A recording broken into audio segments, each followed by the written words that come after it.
สบายดีพี่น้องมาเด้อมากินตำข้าวปุ้นนำกันเด้อพี่น้องเด้อมื้อนี้บ่ได้เฮ็ดหยังกินพี่น้องนุชตำข้าวปุ้นกินเด้อพี่น้องคือฝนสิตกฟ้าสิลมเลยแหละมื้อนี้นะนุชก็เลยบ่ได้ตำให้พี่น้องเบิ่งเด้อพี่น้องมีนุชสิกินตำข้าวปุ้นเด้อมากินนำกันพี่น้องมาเด้อ FC ที่ฮักแพงเบิดสุขุสุขคนผู้ใดติดตามกดไลค์กดแชร์กดติดตามให้นุชขอให้ผู้นั้นหั่งๆมีร่ำรวยหั่งมีสีสุขเด้อพี่น้องเด้อนอนรับให้ได้เงินหมื่นนอนตื่นขอให้ได้เงินแสนเด้อพี่น้องเด้อเงินบ้านให้ไหลมาเงินดอลลาร์ให้ไหลเข้าหาพี่น้องเด้อพี่น้องเด้อผู้ใดกดไลค์กดแชร์กดติดตามให้นุ่นเด้อพี่น้องนะมันเด้มันมีผักกับก็คือสลัดมะแขงขมพี่น้องมะแขงหวานแล้วก็มะละเด้อพี่น้องปลาทูพี่น้องไข่มดนุ่นซื้อนั่นแหละเหลือบักกะลายไม่ใครกินนูดกินผู้เดียวนี่ผมว่าจะเทื่อเอาไข่มดหอยพี่น้อง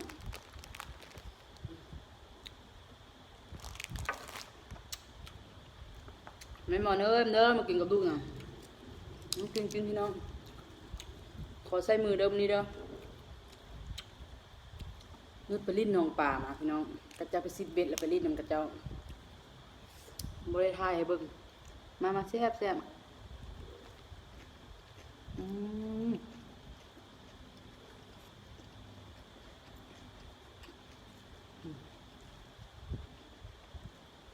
น้องไข่หมด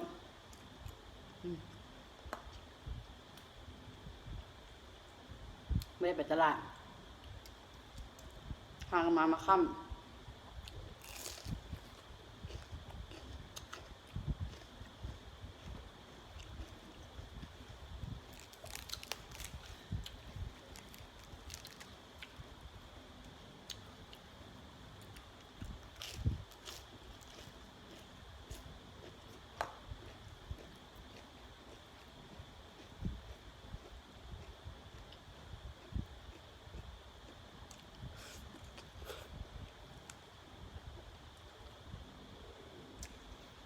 หน้าก็ตาม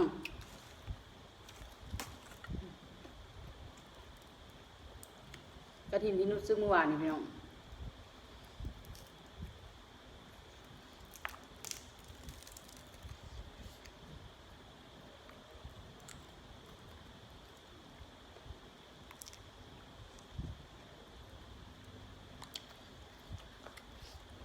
ชอบพี่น้องมา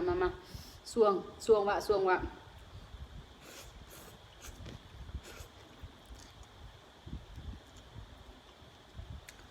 ปลากระเบนน้องปลาสั่งน้ำลำไย2 แก้วบ่เบิดน้องหมดแก้วเดียวคน3-4 คน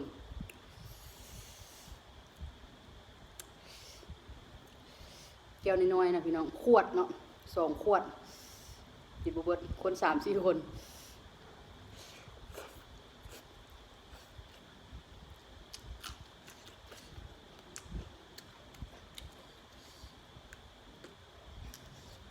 ไอ้ผู้ชายก็เจ้าซิดเบ็ด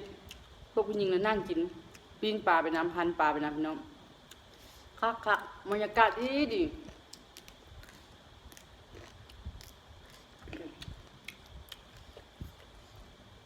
แต่นุชบ่ได้ถ่ายเพราะว่าเก่งใจกับเจ้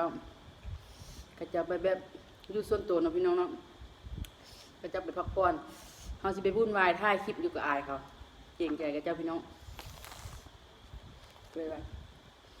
น้องไข่มด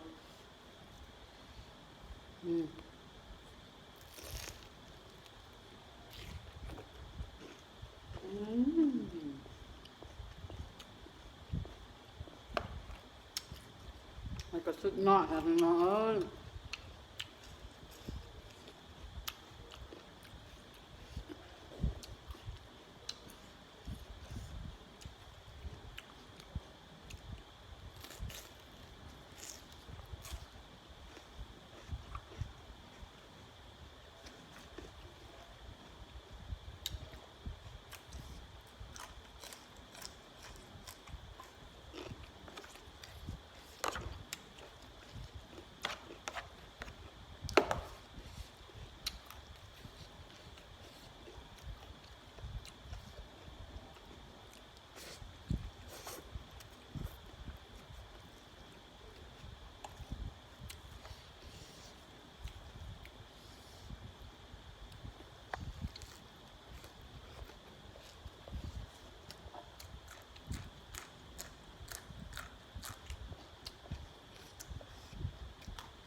ใส่เพชร30หน่วย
ไข่หมดพี่น้อง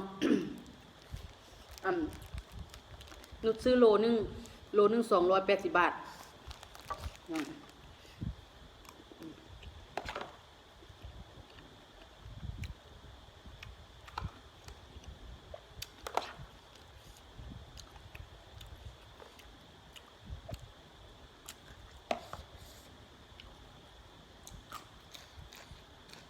ถ้าเฮือนุชไปกินกาแฟมั้ง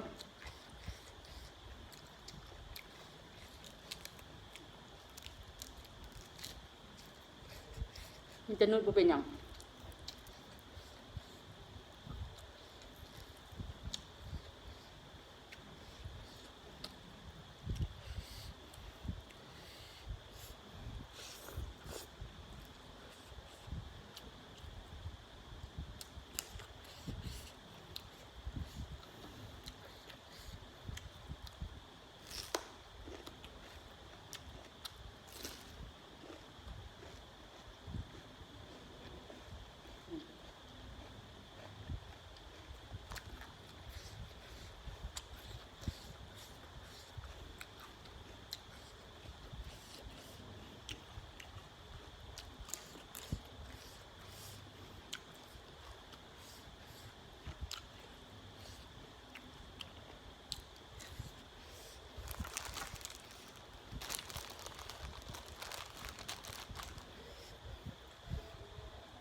พี่น้องเอ้ย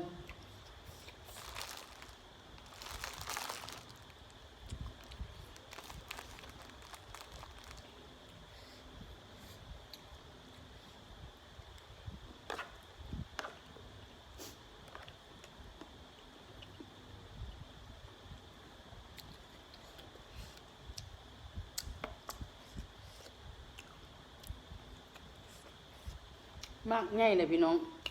ถึงเฮาบ่ได้กินอย่างเฮากินมากเดียวนี่ก็อิ่มแล้วข้าวบ่ทันได้กินข้าว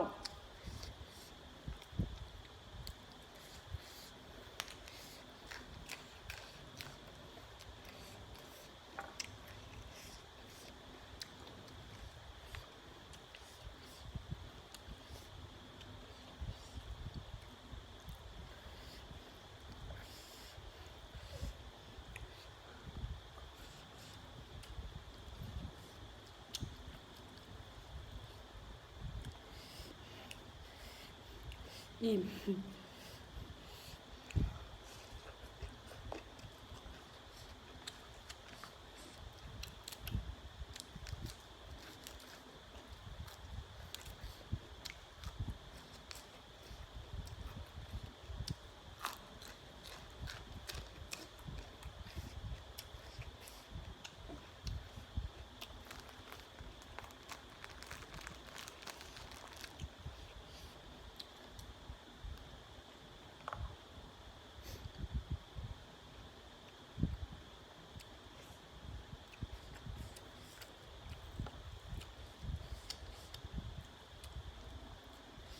นึกบ่ลืมหยังกินข้าวลืมแต่เจียเช็ดชู่มากินยามใดลืมยามนั้นเตรียมไว้ได้ลืม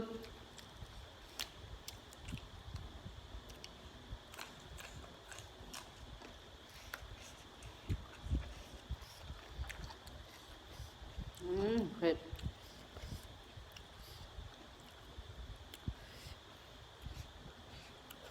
เดือดเดือดพี่น้อง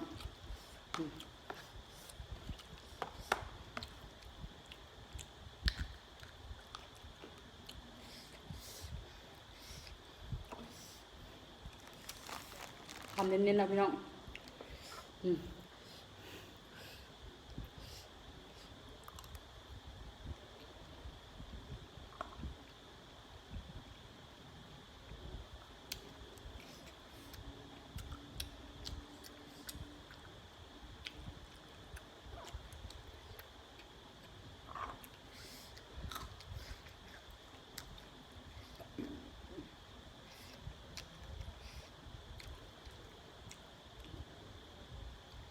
สำหรับคลิปนี้นุลาพี่ลาน้องไปกันเด้อพี่น้องเด้อเจอกันคลิปใหม่คลิปหน้าอย่าลืมกดไลค์กดแชร์ให้นุชเด้อพี่น้องเนาะเอ้ยเป็นกำลังอกกำลังใจให้นุชเด้อพี่น้องเด้อสำหรับคลิปนี้บ๊ายบาย